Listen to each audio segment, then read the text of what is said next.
In New York City, the life of a glamorous billionaire crumbles after a tragic accident that leaves him amputated and emotionally destroyed. Isolated in his mansion, he sinks into pain and loneliness until a young housekeeper, driven by empathy and determination, challenges his apathy with a simple gesture, believing that he can still rise again. Between rehabilitation, public challenges, and building a joint legacy, they discover that true wealth lies in overcoming adversity, making a positive impact, and the love that blossoms from the most unlikely connections. A story of new beginnings, courage, and the transformative power of humanity. The sun was setting over New York City, painting the sky with shades of pink and gold that reflected off the windows of Ethan Blackwood's imposing office. From the 40th floor of his corporate empire, he contemplated the city he had conquered at the age of 35. His green eyes scanned the urban landscape like a king admiring his kingdom, while his fingers absent-mindedly drummed on the Italian marble desk.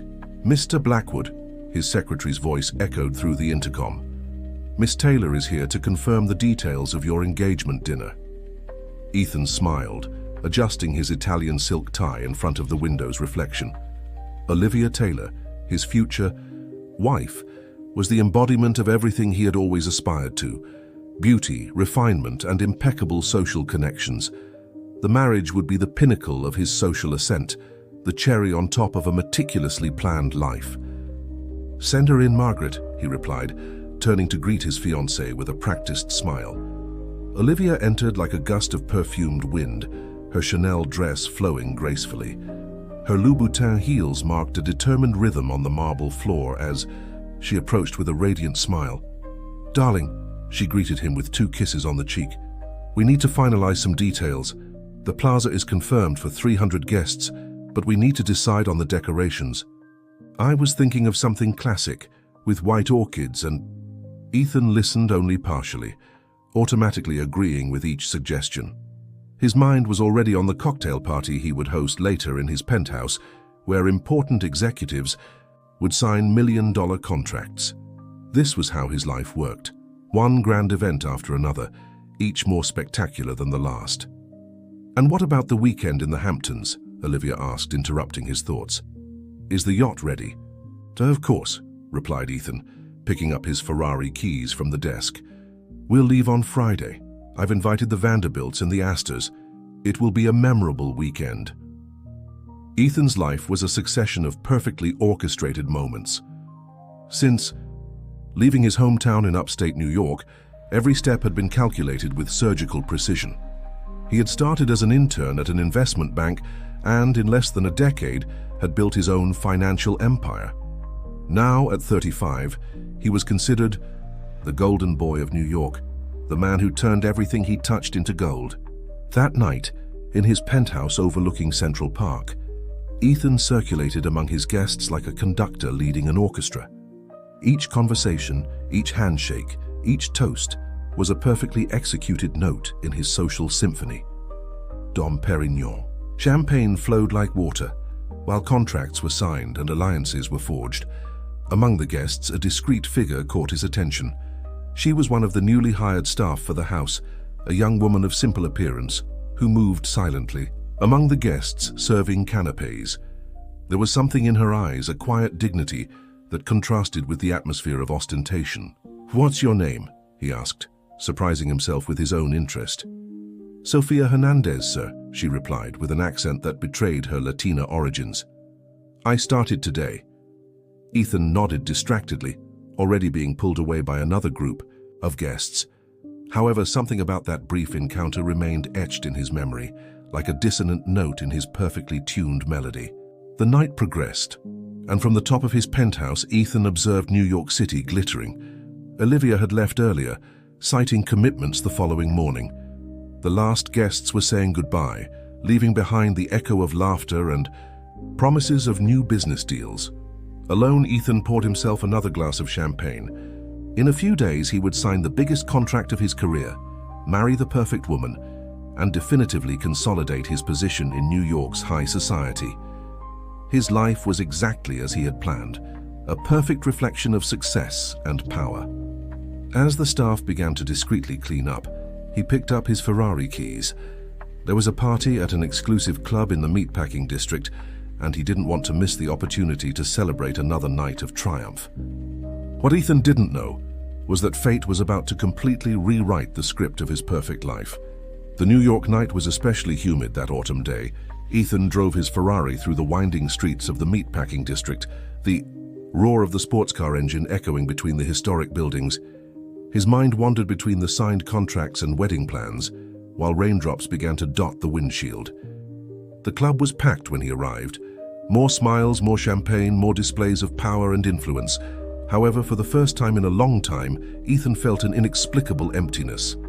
The image of the new employee, Sophia, with her serene and dignified eyes, kept returning to his mind like a silent counterpoint to all that excess. "Ethan, my man," the strident voice of Jack, one of his partners, cut through his thoughts. "We need to celebrate. The contract with the Chinese is practically closed." The hours dragged on in a succession of toasts and superficial conversations. When he finally decided to leave, dawn was already approaching. The rain had intensified, transforming the streets of New York into liquid mirrors that reflected the city lights. It was at this moment that everything changed. A poorly calculated turn, the wet asphalt, a sudden movement of the steering wheel. The Ferrari skidded, spinning out of control. The world around Ethan transformed into a blur of lights and metallic sounds until everything went dark. The awakening was slow and painful. The aseptic white of the hospital assaulted his eyes, while distant voices discussed in medical terms that he didn't fully understand. The first clear sensation was absence, a void where there should have been movement and feeling. "Mr. Blackwood," the doctor's grave voice finally gained clarity. "We did everything in our power, but the injuries were very severe. We had to perform bilateral amputation to save your life." The words fell on him like a sentence. Ethan closed his eyes, trying to process the information. His entire world, built on an image of perfection and control, was crumbling in a matter of seconds. The following days were a blur of pain, medication, and protocol visits. Olivia appeared regularly, but her eyes betrayed an increasingly evident discomfort. She talked about postponing the wedding, about the need to give it time. Her words, sounding increasingly distant and empty. In his mansion, where he was transferred after a few weeks, Ethan completely isolated himself. The mirrors were covered. He couldn't bear to see his own reflection. The phones were kept off, and the curtains remained closed. His luxury fortress had transformed into a voluntary prison. It was during this period that Sophia, the Latina employee, began to stand out. While other employees kept their distance, clearly uncomfortable with the situation, she performed her tasks with a disconcerting naturalness. There was no pity in her gaze, only a calm determination that somehow irritated and intrigued Ethan. One particularly difficult morning, when frustration led him to knock over a breakfast tray, he waited for looks of censure or pity. Instead, Sophia simply began to clean up the mess, casually commenting, "You know, Mr. Blackwood, sometimes breaking things is part of the reconstruction process." Ethan stared at her, surprised by her boldness. "And what do you know about reconstruction?" "More than you imagine," she replied without averting her gaze. "Not all battles are visible to the eyes." That brief exchange of words echoed in Ethan's mind throughout the day. There was something in the simplicity and honesty of that woman that contrasted drastically with the artificial world in which he had always lived. At night, alone in his room, Ethan received a message from Olivia. In carefully chosen words, she explained that she didn't feel capable of dealing with the situation and that it would be better to go separate ways. The blow, though expected, was no less painful. That night, Ethan's cries of frustration echoed through the mansion. Objects were broken, tears were shed, and when silence finally returned, it was Sophia who appeared with a cup of tea and a simple, "Sometimes, Mr. Blackwood, we need to accept." The end of one chapter for another to begin. The routine in the Blackwood mansion had transformed into a silent ritual. Mornings dragged on between painful physiotherapy sessions and moments of deep introspection. Ethan, once known for his magnetic presence, now retreated more and more into his library, taking refuge among books he had never had time to read. Sophia, in turn, began to develop her own routine around her employer's needs. A keen observer, she noticed that Ethan barely touched the elaborate breakfast that the other staff prepared. One morning, she surprised him with homemade empanadas and coffee prepared in a traditional Latin American style. "What's this?" he asked, intrigued by the different aroma that invaded the room. "A little piece of my homeland," she replied, adjusting the tray on the reading table. "Sometimes we need new flavors to awaken our senses." To his own surprise, Ethan found himself enjoying not only the food, but also the simplicity of that gesture. It was the first time in weeks that he felt true pleasure in something. "Where did you learn to make this?" he asked, savoring the still warm empanada. Sophia sat in a nearby armchair, something she would never have dared to do weeks ago. "From my grandmother in Puerto Rico. She always said that food is more than sustenance, it's affection, it's memory, it's healing." Gradually, the mornings in the library became more than just a refuge. They transformed into moments of mutual discovery. Ethan began to take an interest in Sophia's story, a young woman who had left Puerto Rico in search of opportunities in the United States, carrying with her only a suitcase of dreams and the determination to help her family. "My brother Miguel," she told him one day, "was born with a condition that affected his movements. The doctors said he would never walk, but my mother never accepted that diagnosis. She worked 3 jobs to pay for treatments. Today, he not only walks but dances salsa better than most people." The story touched Ethan deeply. "How did he manage?" "One step at a time," Sophia replied, her eyes shining with the memory.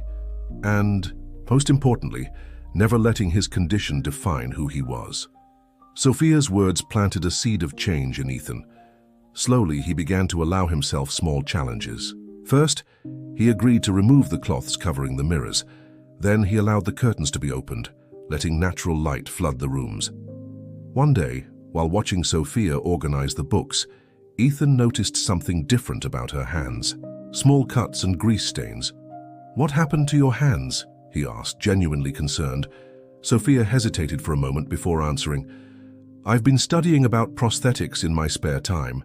In the basement of the mansion, I set up a small workshop. I know it sounds crazy, but you've been doing this. Why?" interrupted Ethan, a mixture of surprise and curiosity in his voice. "Because I believe everyone deserves a second chance," she replied, holding his gaze. "Including you, Mr. Blackwood." That revelation triggered a series of emotions in Ethan. The idea that someone, especially someone he barely knew months ago, would dedicate so much effort for his sake was disconcerting. More than that, it was transformative. That night after Sophia had retired, Ethan remained awake, reflecting on how his life had changed. The people he considered fundamental had disappeared, while a simple employee demonstrated a dedication he had never experienced. He picked up his tablet and for the first time in months began researching prosthetics and rehabilitation. Hours passed as he delved into the subject, discovering stories of overcoming and possibilities he had never considered. The next morning, when Sophia brought the coffee, she found Ethan with dark circles under his eyes, but with a different gleam in his gaze.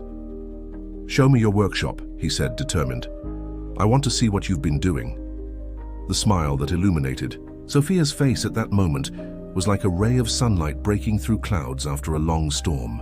It was the beginning of something new, an unlikely partnership that was beginning to form between the American billionaire and the Puerto Rican immigrant, united by a purpose greater than their social differences.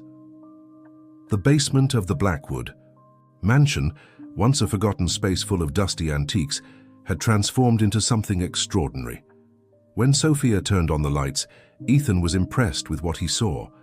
On improvised tables, there were dozens of prosthetic prototypes at different stages of development. The walls were covered with technical drawings and notes in Spanish and English. "It's not much," said Sophia, suddenly aware of her employer's appraising look, "but each piece here represents a different possibility." Ethan observed everything with growing fascination. In one corner, there was a shelf full of books on anatomy, biomechanical engineering, and prosthetic design. Some were marked with colorful post-its, others had dog-eared pages from frequent use. "How did you manage to learn all this?" he asked, picking up one of the more elaborate prototypes. "Internet mainly," she replied, approaching to explain the mechanism. There are incredible online communities of people sharing knowledge about low-cost prosthetics. I learned a lot from makers all over the world, and of course the experience with my brother Miguel taught me a lot about adaptability and persistence. As Sophia explained the technical details of each project, Ethan noticed a subtle change in his own perspective. Her dedication was not only impressive, it was inspiring. Here was someone who, even with limited resources, found ways to create possibilities for others. "This one," said Sophia, showing a specific prototype, "was inspired by your case. It's still far from ideal, but the idea is to create something that allows for more natural movements," and she continued explaining, but Ethan was no longer listening. His mind was focused on the revelation that, while he was sinking into self-pity, Sophia was dedicating her nights to trying to help him. "Why do you care so much?" he interrupted, his voice laden with emotion. Sophia paused for a moment, considering the question. "You know, Mr. Blackwood, when my brother was in his most difficult moments, a nurse said something I never forgot. The true disability is not in the body, but in the inability to see possibilities. You have so much potential, so much capacity to make a difference. It would be a shame to let that go to waste." Her words hit Ethan like a bolt of clarity. For the first time since the accident, he began to glimpse a purpose beyond his own pain. "Teach me," he said, surprising them both. "I want to learn about all of this. I want to understand how it works. I want to participate." Sophia's smile lit up the basement. "We can start right now, but I warn you, I'm a demanding teacher." In the weeks that followed, the basement became the center of their universe. Ethan immersed himself in his studies with the same determination he once dedicated to business. Sophia, in turn, proved to be a patient and passionate mentor. The other employees of the mansion began to notice the changes. Ethan no longer isolated himself as much, and his eyes had regained some of their lost sparkle. Sometimes laughter could be heard coming from the basement, something unthinkable months ago. During one of these work sessions, while trying to adjust a particularly complex mechanism, their hands accidentally touched. The moment was brief but charged with electricity. Both pretended not to notice, but something had subtly changed in the dynamic between them. "I think we've got it," said Sophia, breaking the awkward silence. "This model should allow for more fluid knee movement." Ethan nodded, still distracted by the previous moment. "Sophia, have you ever thought about doing this professionally? You have incredible talent." "I have thought about it," she admitted, "but training in biomedical engineering is expensive, and my family in Puerto Rico depends on my financial help. For now, this is my dream laboratory." That conversation planted an idea in Ethan's mind. As he watched Sophia work, he began to formulate a plan. His financial empire, which once served only to feed his vanity, could have a greater purpose. That night, after Sophia had retired, Ethan remained in the basement, observing the prototypes and drawings. He picked up his laptop and began researching scholarship programs and investments in assistive technology. The fortune he had accumulated could be the catalyst to transform Sophia's basement dreams into reality. The next day, when she arrived for another work session, she found Ethan as excited as she hadn't seen him in a long time. "I have a proposal for you," he said, barely able to contain his excitement. "But first, I need you to help me with something even more important. I want to start my rehabilitation. For real this time." The following weeks transformed the Blackwood mansion into an improvised rehabilitation center. Ethan's determination surprised even his physiotherapist, Dr. Harris, who noticed a radical change in his patient's attitude. "You're different, Ethan," the doctor commented during a particularly intense session. "A few weeks ago, I could barely convince you to do the basic exercises. Now, I need to ask you to slow down." Ethan smiled, concentrating on maintaining his balance on the parallel bars. Sweat ran down his face, but there was determination in his eyes. Sophia was there, as always, closely observing and taking notes that she would later use to adjust the prosthetics they were developing together. "I have good motivation, Doctor," Ethan replied, casting a quick glance in Sophia's direction, who pretended not to notice. although a slight blush colored her cheeks. The nights in the workshop now alternated between developing prosthetics and extra training sessions.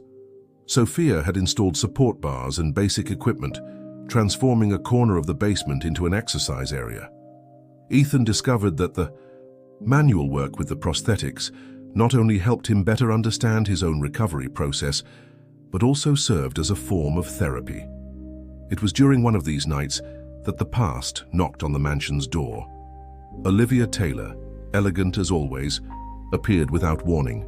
"Ethan, darling," her voice echoed through the entrance hall, startling everyone present.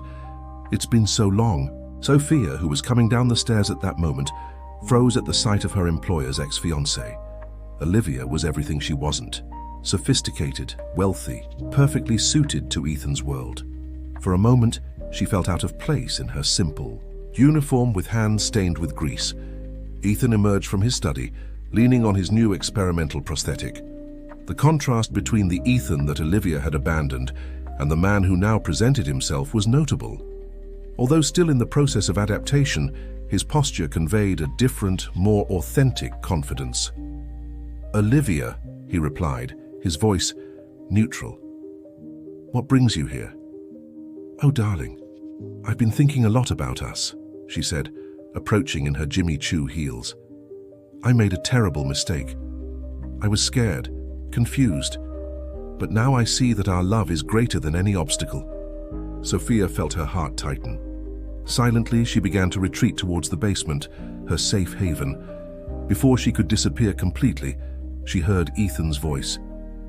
"Sophia, please stay. We have that calibration test to do, remember?" The request surprised both Sophia and Olivia, who finally noticed the employee's presence. Her eyes scanned Sophia from head to toe, a condescending smile playing on her lips. "Oh, you still work here? What admirable dedication," Olivia commented, her tone making clear what she thought about the closeness between employer and employee.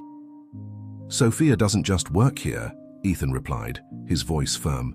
"She's my partner in a project that will change many people's lives." Olivia's expression oscillated between surprise and displeasure. "Project? Darling, you don't need to occupy yourself with that. We can resume our life from before. I have so many plans for us. The house in the Hamptons is ready. We can—" "The life from before is over, Olivia," Ethan interrupted, his voice soft but decisive. "And I'm grateful for that. For the first time, I'm building something that has true meaning." At that moment, as if to emphasize his words, Ethan walked over to Sophia, his step still not entirely steady, but determined. "Shall we? We have a lot of work ahead of us." Olivia watched, stunned, as Ethan and Sophia went down to the basement, together. The intimacy between them was palpable, a connection that went far beyond the employer-employee relationship. In the basement, Sophia remained silent for a few minutes, adjusting tools that didn't need adjusting. "You didn't have to do that," she finally said. "She's part of your world, your previous life." Ethan approached, gently touching her arm. "The thing is, Sophia, that world, that life, no longer interests me. You helped me discover a greater purpose, something real, and there's no going back after that." The look they exchanged was loaded with unspoken meanings. There was a universe of possibilities unfolding between them, far beyond prosthetics and rehabilitation. It was the beginning of something new, something that neither of them had planned, but which seemed increasingly inevitable. News of Olivia's visit spread quickly through New York's social circles. The tabloids, which had been speculating for months about the whereabouts of the once omnipresent Ethan Blackwood, began to mention his name again. This time, however, the tone was different. Rumors about his strange seclusion and his unlikely partnership with a Puerto Rican employee began to circulate. Ethan, focused on his recovery and the development of prosthetics with Sophia, initially ignored the comments. However, a call from his former partner, Jack, changed everything. "Ethan, my friend, we need to talk," Jack said, his tone revealing concern. "The investors are restless. We need to do something to calm things down. How about a presentation?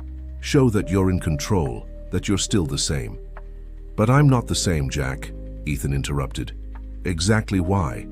We need to manage this new situation. And there's more. I heard you've been developing some kind of prosthetics project. Why don't we take advantage of the opportunity? We can organize an event, invite the press, show your new venture. It'll be perfect for your image. Ethan hesitated. Part of him wanted to continue his discreet work with Sophia, protecting that safe space they had created.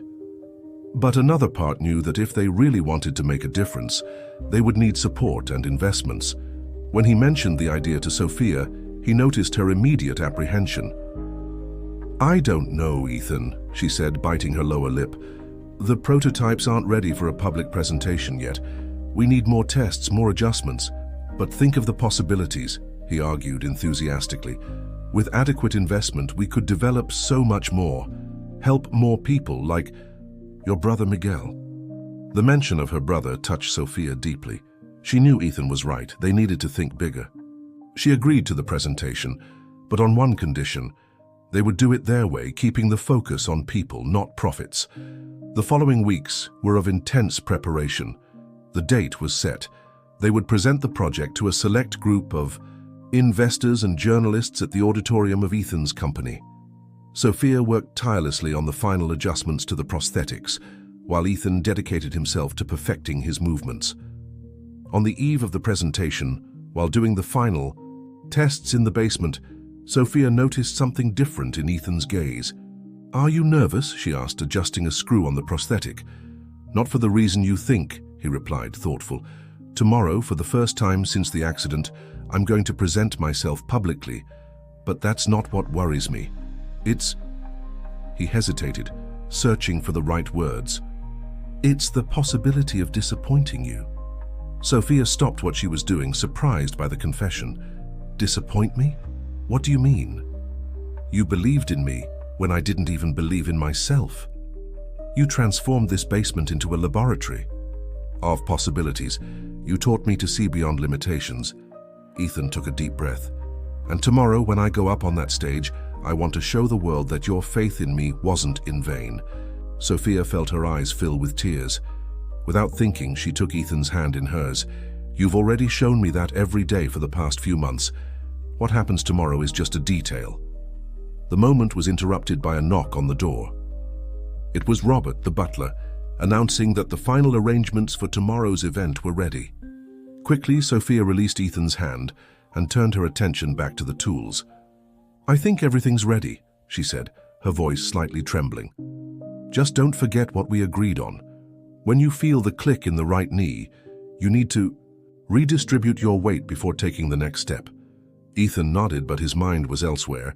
In the brief moment when their hands touched, he had felt something that no prosthetic could reproduce, the sensation of being complete. That night, neither of them could sleep properly. Sophia tossed and turned in her small bed in the staff quarters, mentally reviewing every technical detail. Ethan, in his master bedroom, alternated between rehearsing his speech and thinking about the soft touch of Sophia's hands. Morning arrived with a mixture of anticipation and apprehension. The auditorium was packed. Former partners, potential investors, journalists, and even Olivia, who had appeared uninvited, occupying a seat in the front row. Backstage, Sophia made the final adjustments to the prosthetics, her hands slightly trembling. Remember, you're not alone in this, she whispered, before Ethan went up on stage. The auditorium fell completely silent when Ethan stepped onto the stage. Under the intense lights, he could distinguish familiar faces, old partners, friends from his social circle, journalists eager for a sensational story. Olivia, in the front row, displayed a rehearsed smile, as if her presence was a demonstration of unconditional support. Good afternoon, everyone, Ethan began, his voice firm despite his nervousness. Many of you knew me in a previous life. The Ethan Blackwood of luxurious parties, million-dollar negotiations, magazine covers. He paused strategically, his eyes finding Sophia's backstage. She nodded slightly, giving him courage to continue. That man no longer exists, and today, for the first time, I'm grateful for that. A murmur ran through the audience. This wasn't the speech they expected to hear. In recent months, I've learned that there's a fundamental difference between surviving and living. Surviving is continuing to breathe, keeping up appearances, following a predetermined script. Living is discovering purpose even in the most challenging circumstances. Ethan began to walk across the stage, his movement still not entirely fluid, but determined. Each step was a demonstration of the technology he and Sophia had developed. The project I present today was born in a basement, among improvised tools and ambitious dreams. It was born from the calloused hands of someone who saw possibilities where I only saw limitations. At this moment, he gestured for Sophia to come on stage. There was a moment of hesitation. They hadn't planned this. Sophia, still in her simple work uniform, emerged timidly from the wings. "This is Sophia Hernandez," Ethan introduced, evident pride in his voice. "A Puerto Rican immigrant who transformed the basement of my mansion into a laboratory of hope. Someone who, without resources or recognition, dedicated herself to developing accessible assistive technology." Sophia blushed intensely under the audience's gazes. Olivia, in the front row, uncomfortably adjusted herself in her chair. "Together, we've developed a prosthetic system that combines efficiency and accessibility. But more than that, we've developed a vision of a future where assistive technology is not a privilege but a right." Ethan then did something unexpected. He approached a table that was on the stage and climbed onto it, demonstrating the balance and mobility that the prosthetics provided. "Look, I'm not here to impress you with acrobatics. I'm here to show that each small achievement, each step taken, represents a victory over the limitations that life imposes on us." The auditorium was completely engaged. Even the most skeptical journalists had abandoned their expressions of disdain. "But something happened that wasn't in the plans," Ethan continued, his voice taking on a more personal tone. "During this journey, I discovered that the true prosthetics are not these pieces of metal and polymers. They are the dreams that move us, the purpose that guides us, and..." His eyes met Sophia's. "The love that transforms us." The silence in the auditorium was palpable. Sophia felt her heart race, while Olivia abruptly rose from her chair. "That's why I'm not here today just to present an assistive technology project. I'm here to announce the creation of the New Steps Foundation, an organization dedicated to making assistive technology accessible to all who need it." Applause began to echo through the auditorium. Ethan raised his hand, asking for silence. "And I want to invite Sophia Hernandez not only to be the Director of Technological Development for the Foundation, but also..." He turned to her, completely ignoring the audience now, "to be my partner in every sense, if you'll accept." The auditorium exploded in comments and camera flashes. Olivia hurriedly left, her heels echoing on the floor. But for Ethan and Sophia, the world had been reduced to that moment, that stage, that exchange of glances that said more than 1,000 words. The buzz in the auditorium continued, but Ethan and Sophia had taken refuge in a small room backstage. The silence between them was charged with emotion and expectation. Sophia was still trying to process everything that had happened in the last few minutes. "Did you plan this?" she finally asked, her voice barely above a whisper. Ethan smiled, taking her hands in his. "The announcement of the foundation, yes, the rest..." He paused, searching for the right words. "The rest was my heart speaking louder than my reason. For the first time in my life, I don't regret that." Sophia felt tears forming in her eyes. "But Ethan, do you realize what this means? The newspapers, society, your investors..." "I have an exact notion," he interrupted, his tone firm but gentle. "It means that I'm finally being true to myself and to everyone. Sophia, you taught me more than rehabilitation techniques. You showed me that real value isn't measured in dollars or social titles."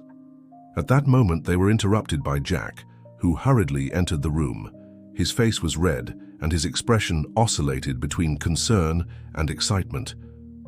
"Ethan, it's incredible. The journalists are going crazy out there, and you won't believe it. 3 major investors have already expressed interest in the foundation, but..." He cast a hesitant glance at Sophia. "Maybe we should better manage the issue of, well, your relationship." "There's nothing to manage, Jack," Ethan replied, his voice calm but decisive. Sophia will be the director of technological development on her own merit and knowledge. And as for our personal relationship, that's between us, Jack sighed, defeated. Fine, but we need an official statement, something to calm the press. And the investors want details about the technical project. Can we schedule a meeting for tomorrow? Sophia interrupted, surprising everyone, including herself. We can meet tomorrow at the mansion. I have all the projects documented and can present our development plan. Ethan looked at her with pride. This was the Sophia he knew, determined, professional, focused on what really mattered. After Jack left, Sophia began to pace nervously around the room. Ethan, I haven't even answered your question yet. He approached, gently touching her face. You didn't need to answer with words. Your eyes already said everything on that stage. The moment was interrupted by a knock on the door. It was Robert, the butler, with an urgent envelope. Miss Sophia, this just arrived for you. Sophia opened the envelope with trembling hands. Her eyes quickly scanned the content before filling with tears. It's from Miguel, my brother, she explained. Her voice choked with emotion. He saw the presentation on the internet. He's saying that... She paused to control her emotion. That he finally understands why I insisted so much on coming to New York. And that he can't wait to meet the man who made me believe in miracles. Ethan felt his heart expand. Then we need to bring him here. He can be our first case study at the foundation. Ethan, I can't accept. It's not charity, Sophia, he gently interrupted. It's an investment in research and development. Besides, he smiled, I need to impress my future brother-in-law, don't I? The rest of the day passed like a whirlwind. Improvised meetings, endless phone calls, journalists trying to get exclusives. But at the end of the afternoon, when they finally returned to the mansion, something had fundamentally changed. Sophia didn't return to her staff bedroom. Instead, they spent the night in the library, planning not only the future of the foundation, but their future together. Between cups of coffee and prosthetic designs, they discovered that their dreams complemented each other perfectly. You know what's funny? Sophia commented while sketching a new design. I spent so much time trying to fix your legs when in reality you were fixing my heart. Ethan laughed, pulling her close. I think we fixed each other, and now we can fix the world one step at a time. John F. Kennedy Airport was bustling that spring morning. Sophia couldn't keep still, alternating between nervous checks of the flight board and unnecessary adjustments. To her outfit, Ethan, by her side, watched her restlessness with an affectionate smile. He should be arriving soon, she said for the 10th time, checking the time on her phone again. Do you think he'll recognize his big sister all dressed up like this? Ethan took her hand, intertwining their fingers. Sophia, you look beautiful, and I'm sure Miguel is just as anxious as you are. The last 3 months had been intense. The New Steps Foundation had officially established itself, occupying a historic building in the heart of Manhattan. The old basement of the mansion had been transformed into a museum that told the story of the project, preserving the improvised tools and the first prototypes as a symbol that great achievements can have humble beginnings. The news that the Foundation's first beneficiary would be Sophia's brother generated controversial headlines. Some questioned the nepotism, others celebrated the poetic justice of the situation. But Sophia and Ethan remained firm in their decision. Flight 722 from San Juan has just landed, announced the mechanical voice over the loudspeaker. Sophia squeezed Ethan's hand harder. The following minutes seemed to drag on forever, until finally, among the passengers emerging from the arrival, Gate Miguel appeared. The resemblance to Sophia was striking. The same expressive eyes, the same warm smile. He walked with some difficulty, supported by crutches, but his face radiated contagious joy. "Sis!" he exclaimed in Spanish, opening his arms. Sophia ran towards him, tears freely running down her face. The siblings' embrace was long and emotional, years of longing and love condensed into one moment. "Let me introduce you to someone," Sophia finally said, pulling Ethan by the hand. "Miguel, this is Ethan." Miguel studied the American for a moment, before breaking into an even bigger smile. "So this is the man who stole my stubborn sister's heart?" Ethan, who had dedicated himself to learning Spanish in recent months, replied with a heavy accent, "Actually, it was she who stole mine." The journey to the mansion was filled with animated conversations, with Miguel telling childhood stories that made Sophia blush and laugh at the same time. Ethan observed the siblings' interaction with fascination, noticing in Miguel's gestures and expressions the same inner strength that had attracted him to Sophia. In the days that followed, Miguel became not only the Foundation's first patient, but also a valuable consultant. His personal experience with different types of prosthetics and treatments brought important perspectives to the project. "You know what's most incredible?" he commented one night during dinner at the mansion. "It's not the prosthetics themselves, but what you're doing with them. You're giving people back more than mobility. You're giving back dignity." Sophia, who was serving her famous arroz con gandules, which had become Ethan's favorite dish, paused for a moment, emotional. "It all started with you, Miguel. It was seeing your struggle that I learned to never give up." "No, no," Ethan intervened, raising his glass. "It started with love. A sister's love for her brother, which transformed into a love for helping others, which in turn," he looked tenderly at Sophia, "taught me to truly love." The Foundation was growing rapidly. What had begun as a personal project had transformed into a revolution in the field of assistive technology. Companies from all over the world sought partnerships, and success stories multiplied. But for Sophia and Ethan, the greatest success was seeing Miguel progressing each day. His physiotherapy sessions became family events, with the three celebrating every small advance. One afternoon, as they watched Miguel testing his new prosthetic in the mansion's garden, Ethan whispered in Sophia's ear, "Remember when you told me that everyone deserves a second chance?" Sophia nodded, leaning back against his chest. "You didn't. Just give me a second chance," he continued. "You gave me a lifetime of chances to make a difference. And now, seeing your brother here, I realize that the circle is coming full." Miguel waved to them, taking his first independent steps with the new prosthetic. His smile illuminated the entire garden. The garden of the Blackwood mansion had never looked so beautiful. Flowers of all colors decorated the space, while delicate lanterns hung between the trees, ready to illuminate the approaching night. In the center of the garden, a small altar had been set up, intertwined with white roses and orchids. Sophia observed the preparations through the window of the master bedroom, now her bedroom, while a makeup artist gave the final touches to her face. Her mother, who had come from Puerto Rico for the wedding, adjusted the veil with hands trembling with emotion. "Who would have thought, my daughter," Doña Carmencita murmured in Spanish, that determined girl who left for New York would fulfill so many dreams?" Sophia smiled, holding her mother's hands. "The biggest dream is here, Mum.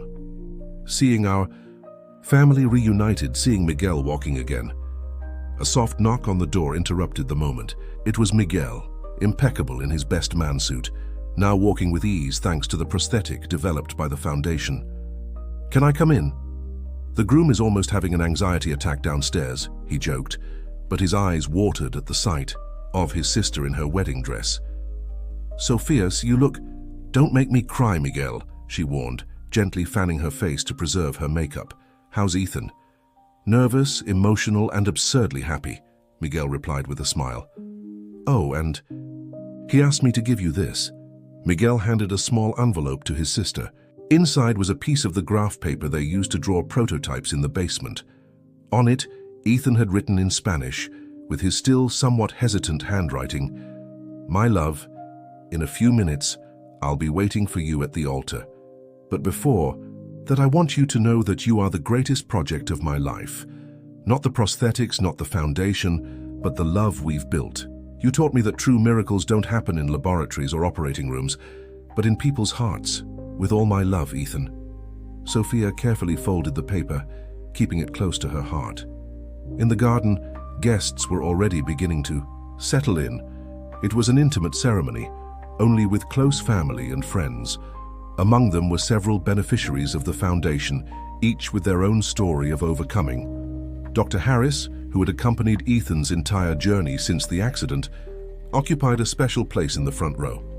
Next to him, Jack, who had initially resisted his friend's transformation, but who was now one of the Foundation's biggest enthusiasts. When the music began to play, Miguel offered his arm to his sister. On the way to the altar, Sophia saw smiling faces and emotional eyes. She saw Robert, the butler, discreetly wiping away a tear. She saw the mansion staff, who had ceased to be just employees to become part of a large family. Ethan waited for her under the altar, his green eyes shining with emotion. He had insisted on standing throughout the ceremony, using the prosthetic they had developed together. Every step he had taken to get there was a testimony to their shared journey. The officiant, a friend of Sophia's family, conducted the ceremony in Spanish and English, symbolizing the union not just of two people, but of two cultures, two stories, two worlds that had met in the most unlikely way. Love, he said, is like a prosthetic for the soul. It completes us, allows us to walk further, helps us overcome limitations we thought were insurmountable. When it came time for the vows, Ethan surprised everyone by speaking in fluent Spanish. "Sophia, you found me when I was broken and helped me rebuild not just my body but my soul. You taught me that our limitations are just the beginning of our possibilities. I promise to spend the rest of my life repaying this miracle, not just to you, but to everyone who crosses our path." Sophia, with tears in her eyes, responded in English, "Ethan, you say I saved you, but the truth is we saved each other.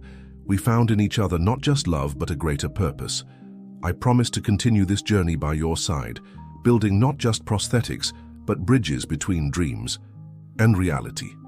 When they were declared husband and wife, the sun was beginning to set on the New York horizon, painting the sky with the same colors that had witnessed their first encounter at that party so long ago. The celebration that followed was a perfect blend of American elegance and Puerto Rican warmth. Miguel surprised everyone by dancing salsa with ease, proving that there were no limits for those who refused to accept limitations. Later, when the night was already late, Ethan and Sophia escaped to the basement, now transformed into a museum. There, among the first prototypes and improvised tools, they shared a moment of reflection. "You know what's most incredible?" Sophia said, touching one of the old prosthetics. "The true miracle wasn't the technological innovations or the success of the foundation. It was discovering that love can transform a basement into a laboratory of dreams, a fall into an ascent, and two strangers into soulmates." Ethan pulled her close, his eyes reflecting all the love in the world. "No, my love, the true miracle is that this is just the beginning of our story."